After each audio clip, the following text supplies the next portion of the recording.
Hi friends, ನೀವು ನೋಡ್ತಾ ಇದ್ದೀರಾ R K Kembhavi YouTube channel. ಸ್ನೇಹಿತರೆ, ರೈತರಿಗೆ ಟ್ರ್ಯಾಕ್ಟರ್ ಅನ್ನ ಖರೀದಿ ಮಾಡಲು ಕೃಷಿ ಇಲಾಖೆ ಕಡೆಯಿಂದ 50% ಸಹಾಯಧನ ಕೊಡ್ತಿದ್ದಾರೆ. ನೀವು ಕೂಡ ರೈತರಾಗಿದ್ರೆ ಸಬ್ಸಿಡಿ ದರದಲ್ಲಿ ಟ್ರ್ಯಾಕ್ಟರ್ ಅನ್ನ ಪಡೆಯುವುದು ಹೇಗೆ, ಅದಕ್ಕೆ ಅರ್ಹತೆಗಳು ಏನೇನು, ಏನೆಲ್ಲ ದಾಖಲಾತಿಗಳು ಬೇಕಾಗುತ್ತೆ, ಅರ್ಜಿಯನ್ನ ಸಲ್ಲಿಸುವುದು ಹೇಗೆ ಎಂಬುದರ ಬಗ್ಗೆ ಕಂಪ್ಲೀಟ್ ಮಾಹಿತಿನ ಈ ಒಂದು ವಿಡಿಯೋದಲ್ಲಿ ನಾನು ನಿಮಗೆ ತಿಳಿಸ್ಕೊಡ್ತಾ ಇದ್ದೀನಿ. ಸಬ್ಸಿಡಿ ದರದಲ್ಲಿ ಟ್ರ್ಯಾಕ್ಟರ್ ನ ಪಡ್ಕೋಬೇಕಂತ ಅನ್ಕೊಂಡವರು ಈ ವಿಡಿಯೋನ ಪೂರ್ತಿಯಾಗಿ ನೋಡಿ. ಈ ಒಂದು ಮಾಹಿತಿ ನಿಮಗೆ ಇಷ್ಟ ಆಗಿದ್ರೆ ತಪ್ಪದೇ ವಿಡಿಯೋಗೆ ಒಂದು ಲೈಕ್ ಮಾಡಿ. ಹಾಗಾದ್ರೆ ಬನ್ನಿ ಫ್ರೆಂಡ್ಸ್, ವಿಡಿಯೋನ ಶುರು ಮಾಡೋಣ.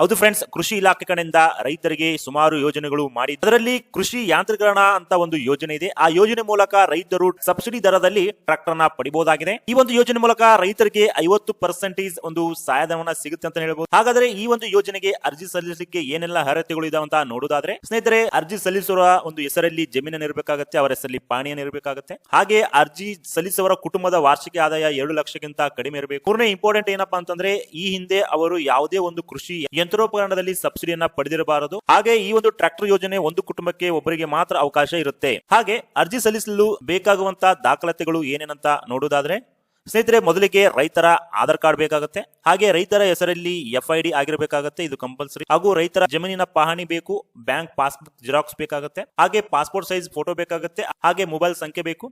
ಹಾಗೆ ಇದರ ಜೊತೆಗೆ ಇನ್ನೊಂದು ನೆನಪಿರಲಿ, ತಾವು ಯಾವ ಟ್ರ್ಯಾಕ್ಟರ್ ನ ಪಡ್ಕೋಬೇಕಂತ ಅನ್ಕೊಂಡಿದ್ರಿ ಆ ಒಂದು ಟ್ರ್ಯಾಕ್ಟರ್ ನ ಕೊಟೇಶನ್ ಬೇಕಾಗುತ್ತೆ. ಸ್ನೇಹಿತರೆ, ಈ ಎಲ್ಲ ದಾಖಲಾತಿಗಳನ್ನ ರೆಡಿ ಮಾಡ್ಕೊಂಡು ನೀವು ಅರ್ಜಿಯನ್ನ ಸಲ್ಲಿಸಿ 50% ಟ್ರ್ಯಾಕ್ಟರ್ ಯೋಜನೆಯ ಸಬ್ಸಿಡಿಯನ್ನ ಪಡಿಬಹುದಾಗಿದೆ. ಹಾಗಾದ್ರೆ ಅರ್ಜಿಯನ್ನ ಸಲ್ಲಿಸುವುದು ಹೇಗೆ, ಅರ್ಜಿ ಹೇಗೆ ಸಲ್ಲಿಸಬೇಕಂತ ನೋಡೋದಾದ್ರೆ, ಸ್ನೇಹಿತರೆ, ಇಲ್ಲಿ ನೀವು ಎರಡು ರೀತಿಯಾಗಿ ಅರ್ಜಿಯನ್ನ ಸಲ್ಲಿಸಬಹುದು.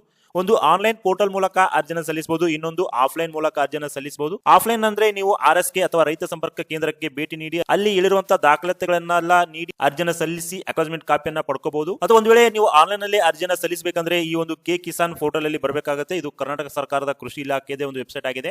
ಸೊ ಇದರಲ್ಲಿ ಬಂದು ನಿಮ್ಮ FID ನಂಬರ್ ಅನ್ನು ಹಾಕೊಂಡು ಅಪ್ಲಿಕೇಶನ್ ಅನ್ನು ಫಿಲ್ ಅಪ್ ಮಾಡ್ಕೋಬೇಕಾಗುತ್ತೆ.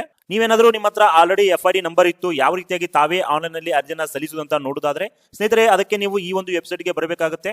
ಬೇಕಿದ್ರೆ ಇದರ ಲಿಂಕ್ ನನ್ನ ವಿಡಿಯೋದ ಡಿಸ್ಕ್ರಿಪ್ಷನ್ ಬಾಕ್ಸ್ ಅಲ್ಲಿ ಕೊಟ್ಟಿರ್ತೇನೆ, ಅಲ್ಲಿ ಹೋಗಿ ಕ್ಲಿಕ್ ಮಾಡಿ ಬರಬಹುದು. ಅಥವಾ ನೀವು ಗೂಗಲ್ ಅಲ್ಲಿ ಬಂದು ಕಿಸಾನ್ ಅಂತ ನೀವು ಟೈಪ್ ಮಾಡಿ, ನೆನಪಿರಲಿ ಕಿಸಾನ್ ಕರ್ನಾಟಕ ಅಂತ ಟೈಪ್ ಮಾಡಿ, ಈ ರೀತಿ ಒಂದು ಲಿಂಕ್ ಸಿಗುತ್ತೆ. ಅದರ ಮೇಲೆ ನೀವು ಕ್ಲಿಕ್ ಮಾಡಿ. ಕ್ಲಿಕ್ ಮಾಡಿದ ಮೇಲೆ ಇಲ್ಲಿ ಫಾರ್ಮ್ ಮೆಕನೈಸೇಷನ್ ಅಪ್ಲಿಕೇಶನ್ ರಿಜಿಸ್ಟ್ರೇಷನ್ ಬರುತ್ತೆ, ಅದರ ಮೇಲೆ ನೀವು ಕ್ಲಿಕ್ ಮಾಡ್ಕೊಳ್ಳಿ. ಮಾಡ್ಕೊಂಡಾದ್ಮೇಲೆ ಇಲ್ಲಿ ರೈತರ FID ನಂಬರ್ ಹಾಕ್ಲಿಕ್ಕೆ ಕೇಳುತ್ತೆ. FID ನಂಬರ್ ಹಾಕೊಂಡು ಗೆಟ್ ಡೀಟೇಲ್ಸ್ ಮೇಲೆ ಕ್ಲಿಕ್ ಮಾಡಿ. ಸೊ ಗೆಟ್ ಡೀಟೇಲ್ಸ್ ಮೇಲೆ ಕ್ಲಿಕ್ ಮಾಡಿದಾಗ ತಮಗೆ ಒಂದು OTP ಬರುತ್ತೆ. ಇಲ್ಲಿ OTP ನ ಹಾಕಬೇಕಾಗುತ್ತೆ. OTP ನ ಹಾಕೊಂಡು ವೆರಿಫೈಡ್ ಅಂಡ್ ಕಂಟಿನ್ಯೂ ಮೇಲೆ ಕ್ಲಿಕ್ ಮಾಡ್ಕೊಳ್ಳಿ. ವೆರಿಫೈ ಅಂಡ್ ಕಂಟಿನ್ಯೂ ಮೇಲೆ ಕ್ಲಿಕ್ ಮಾಡಿದಾಗ ತಮಗೆ ಈ ರೀತಿಯಾಗಿ ಒಂದು ಅಪ್ಲಿಕೇಶನ್ ಫಾರ್ಮ್ ಓಪನ್ ಆಗುತ್ತೆ. ಇಲ್ಲಿ ನೋಡ್ತಿರ್ಬೋದು.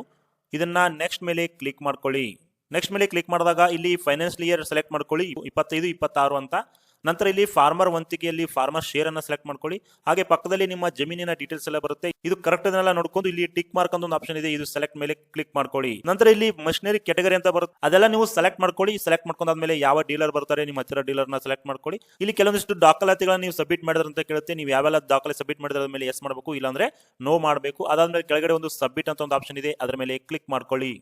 ಮಾಡ್ಕೊಂಡಾದ್ಮೇಲೆ ಸ್ನೇಹಿತರೆ, ನಿಮಗೆ ಫೈನಲ್ ಆಗಿ ಈ ರೀತಿ ಒಂದು ಅಕ್ನಾಲೆಜ್ಮೆಂಟ್ ಕಾಪಿ ಬರುತ್ತೆ. ನೀವು ಫಾರ್ಮ್ ಮೆಕನೈಸೇಷನ್ ಒಂದು ಅರ್ಜಿಗೆ ಸಲ್ಲಿಸುವ ಬಗ್ಗೆ ಇಲ್ಲಿ ನೋಡ್ತಿರ್ಬೋದು.